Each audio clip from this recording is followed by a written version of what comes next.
ஹாய்ங்க. Last Sunday பார்த்தீங்கன்னா, Tamil school முடிஞ்ச அப்புறம் டாலர் ட்ரீக்கு தாங்க ஸ்ட்ரெயிட்டா போயிருந்தோம். எப்பவுமே பார்த்தீங்கன்னா, நம்ம வாங்க வந்த விஷயம் வேறையா இருக்குங்க. பட் நம்ம கண்ணு பார்த்தீங்கன்னா, எல்லா பக்கமும் போகும் வாங்குறதுக்கு. போன உடனே இந்த கார்டனிங் செக்ஷன் தாங்க கண்ணுக்கு பட்டுச்சு.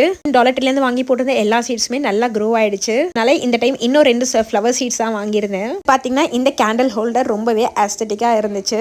கடையில் பார்த்தீங்கன்னா, நம்ம எது வாங்கினாலுமே யோசிக்காம வாங்கலாம். ஏன்னா எல்லாமே $1 தாங்க இருக்கும். குழந்தைங்களுமே ரொம்ப பெருசாக ரெஸ்ட்ரிக்ட் பண்ண வேணாங்க. எல்லாமே உங்களுக்கு பிடிச்சதா வாங்கிப்பாங்க இந்த கடைக்கு வந்தால் மட்டும். பசங்களுக்கு பிடிச்ச கிராஃப்ட்ஸ், ஸ்டேஷ்னரி, இந்த மாதிரி கிரையான்ஸ் எல்லாமே பார்த்தீங்கன்னா $1 கிடைக்குங்க. அங்கே பார்த்தீங்கன்னா கலர் பண்ணி அங்கங்கே பேப்பர்ஸ் அப்படியே போட்டு வச்சிருப்பாங்க. அதனால தாங்க இந்த மாதிரி ஃபோல்டர் பார்த்துருந்தேன் ஆர்கனைஸ் பண்ணி வைக்கலாம்னு சொல்லிட்டு. நாங்கள் இங்கே வாங்க வந்த விஷயம் பார்த்தீங்கன்னா, இந்த பீஸா ஹோம்மேட் பீஸா பண்ணும்போதுலாம் பீஸாக்கு கட்டர் தேவைப்படுதுங்க.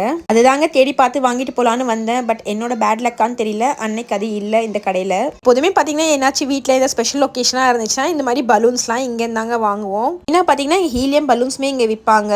ஏன்னா நம்மக்கிட்டே பலூன் இருந்துச்சுன்னா அதை எடுத்துட்டு வந்து இந்த ஹீலியம் கிளாஸுமே இங்கே ஃபில் பண்ணிட்டு போகலாங்க. இந்த மாதிரி ஹீலியம் கிளாஸுமே ஃபில் பண்ணதுக்கு ஒரு $1 தாங்க இங்கே சார்ஜ் பண்ணுவாங்க. அதில் தாங்க எங்களோட டாலர் ட்ரீ ஷாப்பிங் முடிஞ்சது. அடுத்த விழாக்கில் பார்க்கலாங்களா? அது வரைக்கும் சொந்தங்கள் தொடரட்டும்.